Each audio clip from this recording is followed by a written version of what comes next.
भारत के किस राज्य में बनने लगे हैं योगी आदित्यनाथ के मंदिर और क्यों? और एक आदमी अपने पिछवाड़े में परफ्यूम की बोतल घुसाकर 3 हफ्तों तक क्यों घूमता रहा? और क्या अनिल कपूर ने भी बना ली है बुढ़ापे में बॉडी, या ये शख्स कोई और है? और क्रिकेट का एक ऐसा नया नियम जिसमें बैट्समैन बिना कोई बॉल खेले पेवेलियन में बैठे बैठे ही आउट हो जाएगा। लेकिन ये नियम क्या है? नंबर 10। दोस्तों, हम भारतीय लोग भी कमाल के लोग हैं। जिसको अपने दिल से चाहने लगते हैं उसी का मंदिर बनाकर उसकी पूजा करने लगते हैं। अभी हाल ही में अयोध्या में उत्तर प्रदेश के मुख्यमंत्री योगी आदित्यनाथ के एक मंदिर का निर्माण किया गया है। योगी आदित्यनाथ के चाहने वालों ने इस मंदिर का निर्माण किया है। मंदिर में उनकी 2 प्रतिमा भी लगाई गई है जिसमें वो अपने हाथों में तीर कमान लिए हुए हैं। मंदिर में योगी आदित्यनाथ की प्रतिमा स्थापित किए जाने के बाद सुबह शाम उनकी पूजा भी की जा रही है। आप इसे सही मानते हैं या गलत? कमेंट्स में जरूर बताएं। नंबर 9। पश्चिम बंगाल के एक बंदे को अलग तरीके से प्लेजर हासिल करने का ऐसा भूत सवार हुआ कि उस बंदे ने अपने पिछवाड़े में ही परफ्यूम की बोतल डाल दी। बट अनफॉर्चुनेटली बोतल कुछ ज्यादा ही अंदर चली गई और बाहर नहीं निकल सकी। ये शख्स इस बोतल को अपने पेट के अंदर ही लिए 3 हफ्ते तक ऐसे ही घूमता रहा। लेकिन फिर जब दर्द बर्दाश्त से बाहर हो गया तो तब आखिरकार उसे डॉक्टर के पास जाना ही पड़ा। पेट के अंदर से बोतल निकालने के लिए डॉक्टर को सर्जरी करने में 2.5 घंटे लग गए। नंबर 8। नाना, इन डोले शोले को देखकर कंफ्यूज मत होइए कि हम सबके प्रिय अनिल कपूर ने अपनी छाती के बाल शेव कर लिए हैं और साथ ही इतने शानदार बॉडी भी बना ली है। ये तो अनिल कपूर है ही नहीं बल्कि अनिल कपूर का हमशक्ल जॉन एफर है। जॉन एफर अमेरिका के रहने वाले हैं और एक प्रोफेशनल बॉडी बिल्डर है। जॉन एफर ने अनिल कपूर की ही तरह मूछें रखी है और उनका हेयर स्टाइल भी उन्हीं की तरह है। जब से जॉन एफर ने अपनी तस्वीरें इंटरनेट पर शेयर की हैं, अनिल कपूर के हमशक्ल के रूप में उनकी चर्चा चारों ओर हो रही है। इसके साथ ही जॉन एफर ने बॉलीवुड फिल्मों में काम करने की इच्छा भी जताई है। इसी कमाल के फैक्ट पर प्लीज वीडियो को लाइक कर दीजिए। नंबर 7।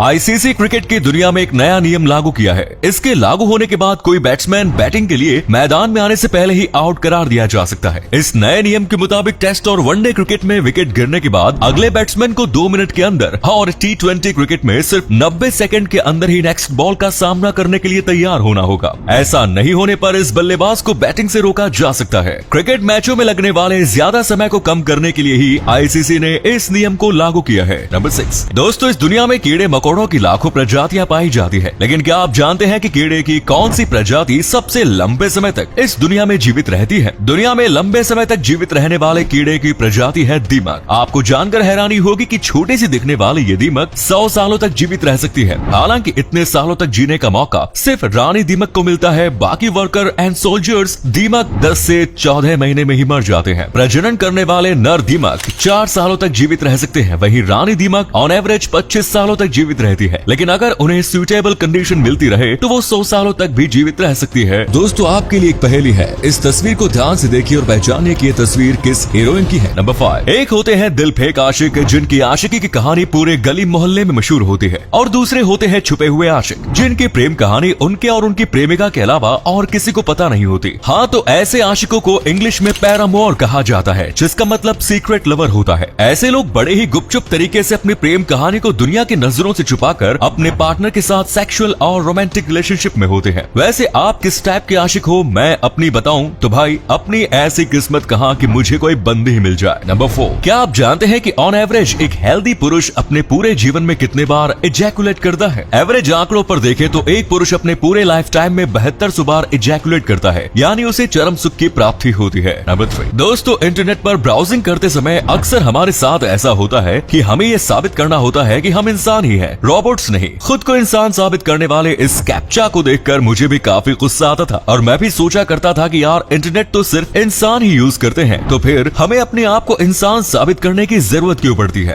वेल, अगर आप भी ऐसा सोच रहे हैं तो आज के बाद आपको ये सोचने की जरूरत नहीं पड़ेगी, क्योंकि भाई इंटरनेट का उपयोग सिर्फ हम इंसान नहीं बल्कि सच में रोबोट्स भी करते हैं। आपको जानकर हैरानी होगी कि दुनिया में इंटरनेट का जितना उपयोग होता है उसमें सिर्फ 38.5% ही इंटरनेट ट्रैफिक इंसानों का होता है। इसके अलावा बाकी सारे इंटरनेट ट्रैफिक बोट्स और हैकिंग टूल्स वगैरह की ओर से होते हैं। यही वजह है कि हमें कई बार अपने इंसान होने का सबूत देना पड़ता है। नंबर 2। इंटरनेट के जमाने में भले ही लाइब्रेरी की वैल्यू कम हो गई, लेकिन आज से कुछ दशक पहले तक लाइब्रेरी ही लोगों के के लिए नॉलेज का एकमात्र सोर्स हुआ करता था। और उस जमाने में लाइब्रेरी की अहमियत कितनी ज्यादा हुआ करती थी ये आप उस घटना से समझ सकते हैं जब साल 1961 में अमेरिका के ईस्ट ऑरेंज में 14 लोगों को आधी रात में अपने अपने घरों से सिर्फ इस वजह से पुलिस गिरफ्तार करके ले गई क्योंकि इन लोगों ने लाइब्रेरी से लाई गई किताबों को समय पर नहीं लौटाया। और ये किताबें 4 महीने से ज्यादा समय तक उन लोगों के पास पड़ी थी। एक किताब की वजह से आधी रात में घर से गिरफ्तार कर लेना वाकई में हैरान कर देने वाली घटना है। नंबर 1 दोस्तों, हम सब के साथ कई बार ऐसा होता है कि हम कुछ बेहद जरूरी चीजों को चारों ढूंढ रहे होते हैं, लेकिन असल में वो जरूरी चीज आपके पास ही होती है पर आपको उसकी खबर नहीं होती।